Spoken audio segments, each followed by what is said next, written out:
It's time to pick the winner in a bitterly contested election that could decide the balance of power in the Virginia House of Delegates, Republican leaders said Friday, while urging a recount court to reject a bid by a Democratic challenger to reverse its decision declaring the race a tie.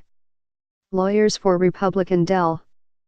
David Yancey urged state elections officials to schedule a random drawing of the winner's name no later than January 9, the day before the legislature reconvenes. In court documents, Yancey's lawyers argued that a three-judge recount court has already reviewed a single disputed ballot and found it was cast for Yancey, declaring the November 7 election a tie. The court's ruling is final and not subject to appeal, Yancey's attorneys wrote. Any further delay simply deprives the people of its representative in the House of Delegates. Republican leaders also went on the attack in a conference call with reporters, accusing Democrats of deliberately trying to make it difficult for the House to get down to business when the legislature reconvenes. Democrats have sought to delay and obstruct at every turn, said GOP House Leader Kirk Cox. They've sought to litigate their way to victory.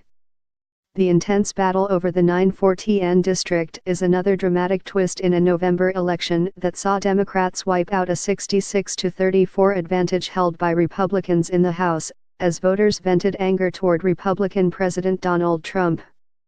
If Simons ultimately wins the 94th district, the House will be split 50-50 between Republicans and Democrats. If Yancey wins, Republicans will have a 51-49 edge.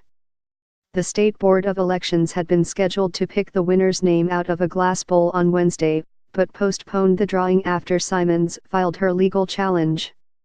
Board Chairman James Alcorn said Friday that the three-judge election court has given no indication of whether it will reconsider its ruling declaring the race a tie.